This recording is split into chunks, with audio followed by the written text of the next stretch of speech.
नमस्कार, vision IAS के news today के इस अंक में आप सभी का स्वागत है। इस अंक में हम आपके लिए लेकर आए हैं यूपीएससी परीक्षा की दृष्टि से महत्वपूर्ण कुछ अहम खबरें। इस अंक के साथ मैं हूँ दिव्या सिंह।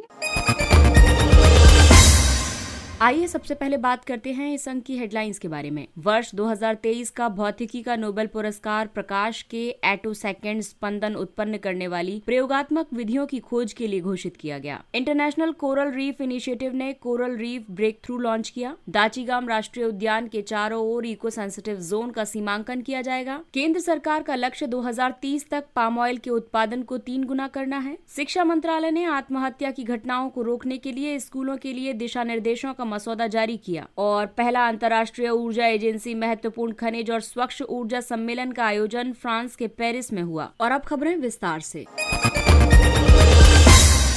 वर्ष 2023 का भौतिकी का नोबेल पुरस्कार प्रकाश के एटोसेकेंड स्पंदन उत्पन्न करने वाली प्रयोगात्मक विधियों की खोज के लिए घोषित किया गया है। ये पुरस्कार 3 वैज्ञानिकों पियरे एगोस्टिनी, फेरेंक क्रूज और एनी एल हुइलियर को देने की घोषणा की गई है। इन्हें पदार्थ में इलेक्ट्रॉन गतिकी के अध्ययन के लिए प्रकाश के एटोसेकेंड स्पंदन उत्पन्न करने वाली प्रयोगात्मक विधियों की खोज के लिए पुरस्कृत किया जा रहा है। एल हुइलियर भौतिकी का नोबेल पुरस्कार प्राप्त करने वाली केवल 5वीं महिला है। दरअसल एटोसेकेंड जिसकी हम बात कर रहे हैं वो इलेक्ट्रॉन किसी परमाणु में ऋण आवेशित कण होते हैं और परमाणुओं और अणुओं के भीतर इलेक्ट्रॉन्स की गति इतनी तेज होती है कि उन्हें एटोसेकेंड में ही मापा जाता है। एक एटोसेकेंड 10 की पावर -18 सेकेंड के बराबर होता है। जिस तरह से मानव मात्र आंख से ही हमिंग बर्ड की पंखों की प्रत्येक फड़फड़ाहट को नहीं देख सकता है, उसी तरह से वैज्ञानिक भी एकल इलेक्ट्रॉन की गति को देखने में सक्षम नहीं थे। वैज्ञानिकों की इस नई खोज से वैज्ञानिकों ने प्रकाश के अत्यंत लघु स्पंदन उत्पन्न करने का एक तरीका प्रदर्शित किया है। इन स्पंदनों का उपयोग परमाणुओं और अणुओं के भीतर की प्रक्रियाओं की तस्वीरें प्राप्त करने के लिए किया जा सकता है। वैज्ञानिकों ने प्रकाश की अति लघु तरंगे उत्पन्न करने के लिए सटीक लेजर का उपयोग किया। उन्होंने गैस में परमाणुओं के साथ लेजर प्रकाश की अंतरक्रिया से एक नए प्रभाव की खोज की। इस प्रभाव का उपयोग पहले की तुलना में प्रकाश के लघु स्पंदन उत्पन्न करने के लिए किया जा सकता है। भौतिकी का नोबेल पुरस्कार 2023 जो है, इसकी खोज के कई उपयोग हो सकते हैं। ये एटोसेकेंड भौतिकी में नए अनुसंधान क्षेत्र के द्वार खोलता है। ये पदार्थ विज्ञान, इलेक्ट्रॉनिक्स और कैटालिसिस जैसे क्षेत्रों में अल्पकालिक परमाणु और आणविक प्रक्रियाओं में शोध को बढ़ावा देगा। इसके अलावा चिकित्सकीय निदान में कुछ अणुओं की उपस्थिति का पता लगाने में उपयोगी हो सकता है। साथ ही तीव्र गति से कार्य करने वाले इलेक्ट्रॉनिक उपकरण विकसित करने में और दूरसंचार इमेजिंग और स्पेक्ट्रोस्कोपी को बेहतर करने में उपयोगी सिद्ध होगा। इंटरनेशनल कोरल रीफ इनिशिएटिव ने coral reef breakthrough launch किया। ICRI ने global fund for coral reefs और संयुक्त राष्ट्र हाई लेवल क्लाइमेट चैंपियंस के साथ साझेदारी में coral reef breakthrough launch किया। इस पहल का लक्ष्य उथले जल की उष्णकटिबंधीय प्रवाल भित्तियों के कम से कम 125,000 वर्ग किलोमीटर क्षेत्र को विलुप्त होने से बचाना है। लक्ष्य प्राप्त करने के लिए कई कार्य योजनाएं लाई गयी, जैसे कि प्रवाल को नुकसान पहुंचाने वाले स्थानीय कारकों को कम करना। इनमें प्रदूषण के भूमि आधारित स्रोतों, विध्वंसक तटीय विकास और अत्यधिक मत्स्यन गतिविधियों को कम करना शामिल है। इसके अलावा लचीलापन आधारित प्रवाल भित्ति संरक्षण प्रयासों को बढ़ावा देने पर बल दिया गया है। इसके लिए 30x30 लक्ष्यों सहित वैश्विक तटीय सुरक्षा लक्ष्यों के साथ तालमेल बिठाने और उन्हें पार करने की कोशिश की जाएगी। कुनमिंग मॉन्ट्रियल वैश्विक जैव विविधता फ्रेमवर्क का लक्ष्य 3 वर्ष 2030 तक कम से कम 30% स्थलीय और अंतर्देशीय जल क्षेत्रों तथा समुद्री एवं तटीय क्षेत्रों को संरक्षित करने का लक्ष्य रखा गया है। इसके अलावा प्रवालों के अनुकूल व्यापक नवोन्मेषी समाधानों और क्लाइमेट स्मार्ट डिजाइनों के विकास एवं कार्यान्वयन में सहायता करना है। इससे 2030 तक 30% निम्नीकृत प्रवालों की पुनर्बहाली में मदद मिलेगी। प्रवाल भित्तियों के संरक्षण और पुनर्बहाली के लिए सार्वजनिक और निजी स्रोतों से 2030 तक कम से कम $12 बिलियन अमेरिकी डॉलर का निवेश जुटाया जाएगा। प्रवाल भित्तियां सैकड़ों से लेकर हजारों पॉलिप्स नामक एकल प्रवालों के लघु समूह से मिलकर के बनी होती हैं। प्रवाल समुद्री अकशेरुकी जीव हैं। इनका कठोर बाहरी कंकाल कैल्शियम कार्बोनेट से बना होता है। भारत में प्रवाल भित्तियां कच्छ की खाड़ी, मन्नार की खाड़ी, अंडमान और निकोबार और लक्षद्वीप द्वीप समूह से प्राप्त होती हैं। प्रवालों के संरक्षण के लिए इंटरनेशनल कोरल रीफ इनिशिएटिव है। ये राष्ट्रों और ऐसे संगठनों के बीच एक वैश्विक साझेदारी है जो दुनिया भर में प्रवाल भित्तियों और इनसे संबंधित पारितंत्रों को संरक्षित करने का प्रयास करते हैं। इसकी स्थापना 1994 में की गई थी। इसे Australia, France, Japan, Jamaica, Philippines, Sweden, United kingdom और संयुक्त राज्य अमेरिका ने स्थापित किया था। इसके भारत सहित 101 सदस्य हैं। इसमें शामिल 45 देश विश्व की 75% प्रवाल भित्तियों के संरक्षक हैं। दाचीगाम राष्ट्रीय उद्यान के चारों ओर इको सेंसिटिव जोन का सीमांकन किया जाएगा। केंद्रीय पर्यावरण, वन और जलवायु परिवर्तन मंत्रालय ने दाचीगाम राष्ट्रीय उद्यान तथा थजवास यानी बालटाल और ओवेरा अरु वन्यजीव अभ्यारण्यों के लिए ESZ यानी इको सेंसिटिव जोन क्षेत्र अधिसूचना का मसौदा जारी किया है। इको सेंसिटिव जोन को संरक्षित क्षेत्रों के लिए शॉक ऑब्जर्वर के रूप में बनाया जाता है। इसका उद्देश्य आसपास के क्षेत्र से मानवीय गतिविधियों के नाजुक पारिस्थितिकी तंत्र पर पड़ने वाले नकारात्मक प्रभाव को कम करना है। इको सेंसिटिव जोन संक्रमण क्षेत्र की तरह होते हैं। ये संरक्षण क्षेत्र अधिक संरक्षण की आवश्यकता वाले क्षेत्रों से कम संरक्षण की आवश्यकता वाले क्षेत्रों तक सीमित होते हैं। राष्ट्रीय वन्यजीव कार्य योजना 2002 से 2016 में ESZ के निर्धारण के बारे में प्रावधान किया गया है। ESZ को पर्यावरण संरक्षण अधिनियम 1986 के तहत अधिसूचित किया जाता है। वर्ष 2022 में सुप्रीम कोर्ट ने आदेश दिया था कि प्रत्येक संरक्षित वन, राष्ट्रीय उद्यान तथा वन्यजीव अभ्यारण्य के चारों ओर का 1 किलोमीटर का क्षेत्र ESZ होना चाहिए। हालांकि 2023 में सुप्रीम कोर्ट ने स्पष्ट किया कि 2022 का उसका निर्णय ऐसे ESZ पर लागू नहीं होगा, जिसके बारे में मसौदा और अंतिम अधिसूचना पहले ही जारी की जा चुकी है। वर्ष 2022 का निर्णय उन क्षेत्रों पर भी लागू नहीं होगा जहां राष्ट्रीय उद्यान अंतर्राज्यीय सीमाओं पर स्थित हैं या सीमा साझा करते हैं। राष्ट्रीय उद्यानों और अभ्यारण्यों के भीतर या इनके 1 किलोमीटर के दायरे में किसी भी तरह की खनन गतिविधि की अनुमति नहीं दी जाएगी। दाचीगाम राष्ट्रीय उद्यान जम्मू और कश्मीर में हिमालय की जबरवान पर्वत श्रृंखला में स्थित है। यहाँ पाए जाने वाले प्रमुख जीव जंतु हैं हंगुल या कश्मीरी बारासिंगा, हिमालयी भूरा भालू, भारतीय तेंदुआ, हिमालयी ग्रे लंगूर, पीली गर्दन वाला मैटन आदि। और आइए अब आपको बताते हैं कि इको सेंसिटिव जोन में किन गतिविधियों का विनियमन किया जाता है। इसके तहत वाणिज्यिक खनन प्रतिबंधित होता है। इसके अलावा प्रदूषण फैलाने वाली आरा मिलों और उद्योगों की स्थापना तथा बड़ी जल विद्युत परियोजनाओं को प्रतिबंधित किया जाता है। विनियमन की बात करें तो इसमें वृक्षों की कटाई पर विनियमन होता है। इसके अलावा कृषि प्रणाली में भारी बदलाव, भूजल संचयन सहित प्राकृतिक जल संसाधनों का व्यावसायिक उपयोग और होटल तथा रिसोर्ट्स खोलने को विनियमित किया जाता है। वहीं इको सेंसिटिव जोन में स्थानीय समुदायों द्वारा जारी कृषि और बागवानी प्रथा के लिए अनुमति लेनी होगी। इसके अलावा वर्षा जल संचयन, नवीकरणीय ऊर्जा स्रोतों का उपयोग करना होगा।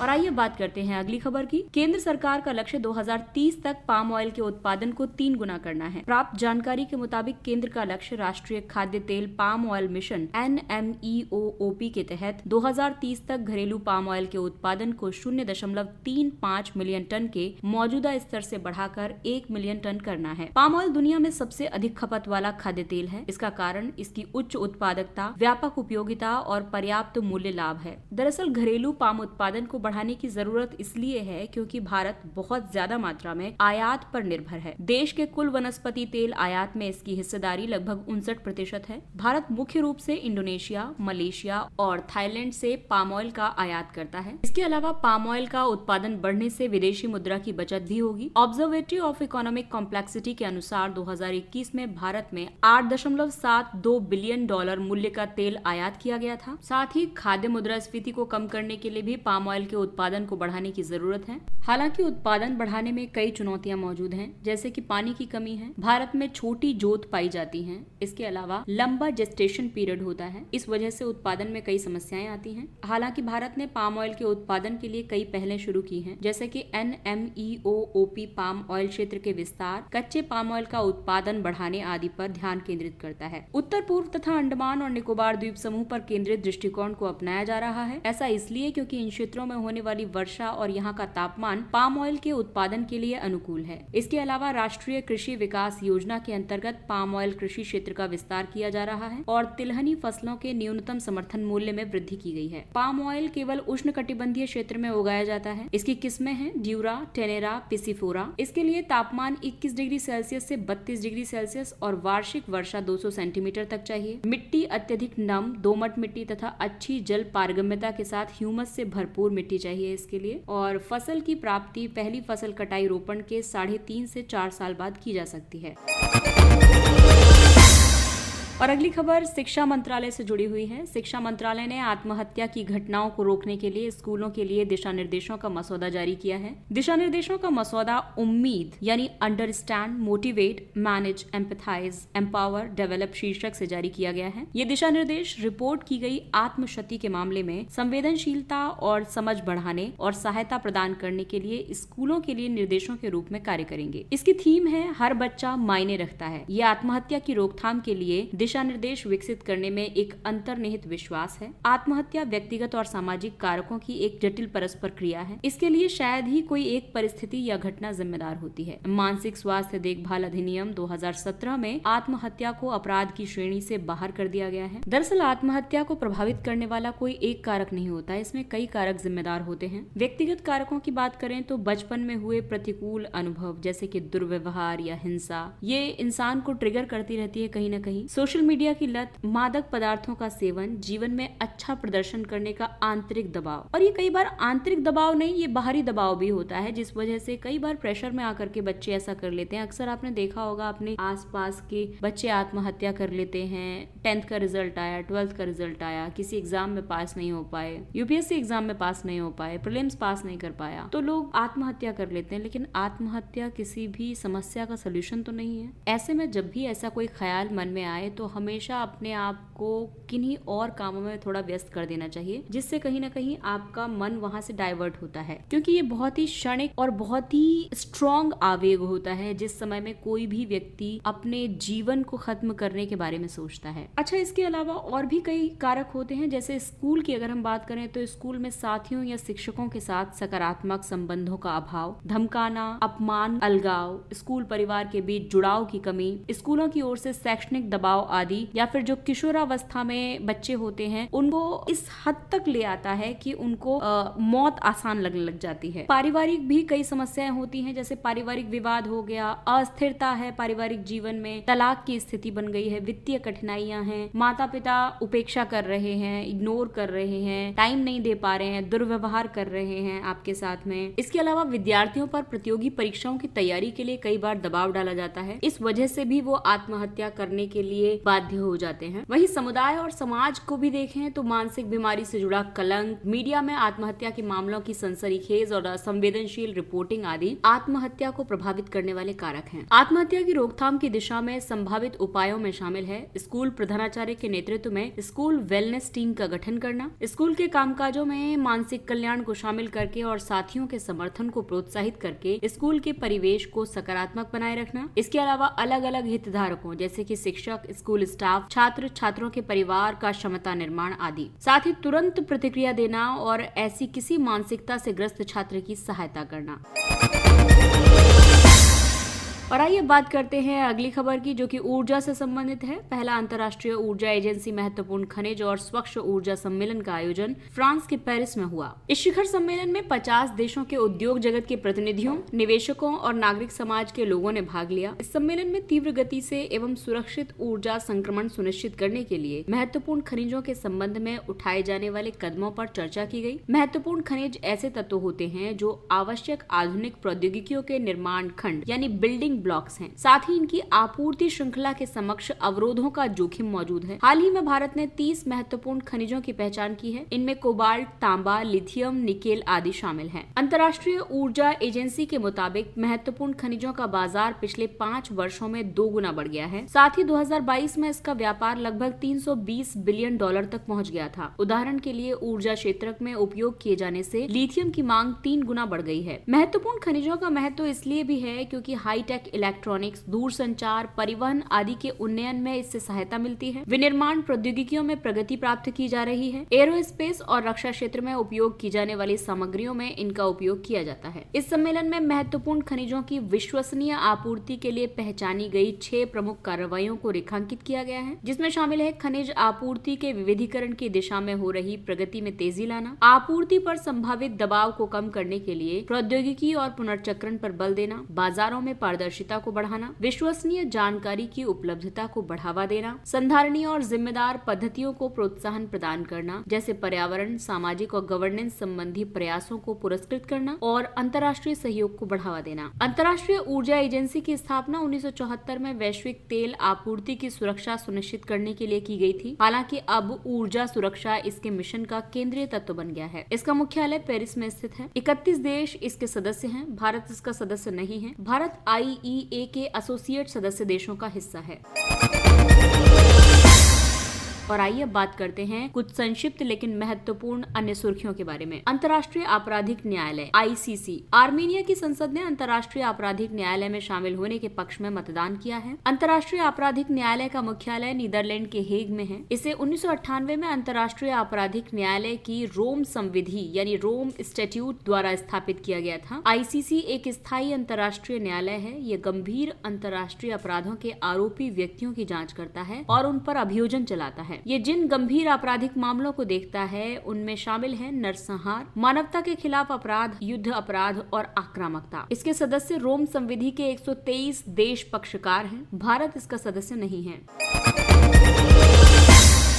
अगला टॉपिक है गारंटीकृत pension scheme GPS। Andhra Pradesh की GPS यानी गारंटीकृत पेंशन प्रणाली पुरानी और नई पेंशन योजना की मिश्रित प्रणाली है। OPS में निर्धारित पेंशन की राशि मुद्रास्फीति के साथ समायोजन और वेतन आयोग की सिफारिशों के आधार पर बढ़ोतरी की गारंटी देती थी। हालांकि ये योजना राजकोष पर बोझ डालने वाली और वित्तीय रूप से सतत नहीं है। वहीं NPS प्रणाली में पेंशन की राशि बाजार की स्थिति तय करती है। ये प्रणाली राजकोष पर बोझ नहीं डालती है। GPS यानी गारंटीकृत पेंशन प्रणाली अंशदान आधारित पेंशन योजना है। इसमें सरकारी कर्मचारियों को उनके अंतिम वेतन के 50% के रूप में मासिक पेंशन की गारंटी दी जाती है। साथ ही इसमें महंगाई भत्ता राहत भी दी जाती है। NPS से रिटर्न में किसी भी कमी की सरकार प्रतिपूर्ति करती है। ग्रेविटी बैटरी एक तरह का बिजली भंडारण उपकरण है। इसमें लिफ्टिंग और लोअरिंग, लिफ्टिंग का मतलब है चार्ज करना और लोअरिंग का मतलब है डिस्चार्ज करना, ये प्रक्रियाएं शामिल होती हैं। जब प्रचुर मात्रा में हरित ऊर्जा उपलब्ध होती है तो बैटरियां भारी वजन को हवा में उठाने या इसे डीप शाफ्ट के शीर्ष तक उठाने के लिए ऊर्जा का उपयोग करती हैं। जब बिजली की मांग बढ़ती है तो ब्लॉक्स को एक एक करके नीचे किया जाता है यानी लोअरिंग की जाती है, जिससे कि गतिज ऊर्जा यानी काइनेटिक एनर्जी मुक्त होती है और इस गतिज ऊर्जा का इस्तेमाल मोटर को चलाने और बिजली उत्पन्न करने के लिए किया जाता है। और अगली खबर है हवा में नैनो पार्टिकल्स की सांद्रता के बारे में। एक हालिया अध्ययन के मुताबिक दिल्ली की हवा में नैनो पार्टिकल्स की सांद्रता में वृद्धि दर्ज की गई है। एक नैनो पार्टिकल सूक्ष्म कण होता है। इसका आकार 1 से 100 नैनोमीटर के बीच होता है। 1 नैनोमीटर 10⁻⁹ मीटर के बीच होता है। शहरी वातावरण में नैनो पार्टिकल्स मुख्य रूप से ऑटोमोबाइल की दहन प्रक्रिया से उत्सर्जित होते हैं। ये कुल पार्टिकल संख्या सांद्रता में 90% तक योगदान कर सकते हैं। नैनो पार्टिकल्स अन्य प्रदूषकों की तुलना में श्वसन प्रणाली में अधिक गहराई तक प्रवेश कर सकते हैं। ये श्वसन प्रणाली से मानव शरीर के अन्य हिस्सों में पहुंच सकते हैं। ये अधिक चिरकालिक और गंभीर बीमारियों का कारण बन सकते हैं। अगला टॉपिक है ग्रीन वॉशिंग। दुनिया भर के बैंकों और वित्तीय सेवा कंपनियों द्वारा ग्रीन वॉशिंग के मामलों में 70% की वृद्धि दर्ज की गई है। ग्रीन वॉशिंग के अंतर्गत ब्रांड्स या कंपनियां अपने अधिकतर उत्पादों या गतिविधियों को पर्यावरण के अनुकूल दिखाने का प्रयास करती हैं, जबकि वास्तव में ये पर्यावरण के अनुकूल नहीं होती हैं। इसमें प्रचार रणनीति और भ्रामक पब्लिसिटी स्टंट की मदद ली जाती है। इनके अलावा उत्पाद की पैकेजिंग को बदलकर पर्यावरण को नुकसान पहुँचाने वाले उत्पादों की बिक्री या इसी तरह की गतिविधियां जारी रखी जाती है। पर्यावरणविद जे वेस्टरवेल्ड ने 1986 में ग्रीन वॉशिंग शब्द गढ़ा था। चक्रीय प्रवासन यानी सर्कुलर माइग्रेशन, ये एक तरह का पुनः प्रवासन है। इसके तहत लोग किसी अन्य स्थान पर चले जाते हैं और बाद में अपने मूल देश या क्षेत्र में वापस लौट आते हैं। इस तरह के प्रवासन में लोग गंतव्य स्थान पर स्थायी रूप से बस जाने की बजाय कार्य उपलब्ध होने पर अलग अलग स्थानों पर आवधिक रूप से प्रवास करते रहते हैं। ये प्रवृत्ति ज्यादातर निम्न आय समूहों में देखी जाती है। वे दूसरे देश, शहर, स्थान आदि में मौसमी आधार पर उपलब्ध नौकरियों या रोजगार का लाभ उठाने के लिए प्रवास करते हैं। भारत में आंतरिक प्रवासन लगभग हमेशा चक्रीय प्रवृत्ति का रहा है। देश के भीतर या राज्य के भीतर प्रवासन को आंतरिक प्रवासन कहा जाता है। और अगली खबर वास्तुकला और कल्चर से जुड़ी हुई है। माँ दंतेश्वरी मंदिर छत्तीसगढ़। ये मंदिर देवी दंतेश्वरी के रूप में 6 भुजाओं वाली महिषासुर मर्दिनी को समर्पित है। इस मूर्ति को काले पत्थर से बनाया गया है। ये भारत की कुल 51 शक्तिपीठों में से एक है। ये मंदिर शंखिनी और डंकिनी नदियों के संगम पर स्थित है। इस मंदिर का निर्माण 11वीं से 12वीं शताब्दी के दौरान छिंदक नागवंशी शासकों ने करवाया था। बाद में 14वीं शताब्दी में इस मंदिर का जीर्णोद्धार अन्नम देव ने करवाया था। वो काकतीय वंश के शासक प्रताप रुद्र का भाई था। संप्रीति 11 अभ्यास। ये भारत और बांग्लादेश के बीच आयोजित संयुक्त सैन्य अभ्यास है। संप्रीति अभ्यास प्रतिवर्ष आयोजित होता है। अमेज़न नदी। ब्राजील में अमेज़न नदी की एक सहायक नदी में 100 से अधिक अमेज़न नदी डॉल्फिन मरी हुई पाई गई हैं। अमेज़न नदी डॉल्फिन आईयूसीएन की स्थिति में एंडेंजर्ड हैं। केवल दक्षिण अमेरिका की नदियों में ही अमेज़न नदी डॉल्फिन पाई जाती है। अमेज़न नदी अपने अपवाह में जल की मात्रा और बेसिन के क्षेत्रफल के हिसाब से दुनिया की सबसे बड़ी जल अपवाह प्रणाली है। ये नील नदी के बाद विश्व की दूसरी सबसे लंबी नदी भी है। ये पेरू की इंडीज पर्वतमाला से निकलती है। ये अटलांटिक महासागर में मिल जाती है। इसके बेसिन देश हैं Brazil, Peru, Bolivia, Ecuador, Colombia और वेनेजुएला। और आइए अब बात करते हैं सुर्खियों में रहे स्थल के बारे में। स्लोवाकिया। यहाँ की राजधानी ब्राटिस्लावा है। स्लोवाकिया में हालिया संपन्न चुनाव के विजेता वामपंथी रॉबर्ट फिको को गठबंधन सरकार बनाने के लिए वार्ता के लिए 2 सप्ताह का समय दिया गया है। स्लोवाकिया मध्य यूरोप का एक स्थलबद्ध देश है। इसकी सीमाएं उत्तर में पोलैंड, पूर्व में यूक्रेन, दक्षिण में हंगरी, दक्षिण पश्चिम में ऑस्ट्रिया और पश्चिम में चेक गणराज्य से लगती हैं। स्लोवाकिया की सबसे ऊंची चोटी है गेरलाक पीक और यहाँ की प्रमुख नदी है वाह नदी और डेन्यूब नदी। साथ ही इसकी प्रमुख झीलें हैं ओरावा झील, वेल्के, हिंकोवो, प्लेसो झील। इसके साथ ही ये अंक समाप्त होता है। अगले अंक में फिर मुलाकात होगी कुछ अन्य महत्वपूर्ण खबरों के साथ। तब तक अपने लक्ष्य के लिए तत्पर रहिए और अगर आपको हमारा कंटेंट अच्छा लगता है तो इसे लाइक, सब्सक्राइब और शेयर जरूर करें। और अब हमें यानी विजन आईएएस की पूरी टीम को दीजिए इजाजत। नमस्कार।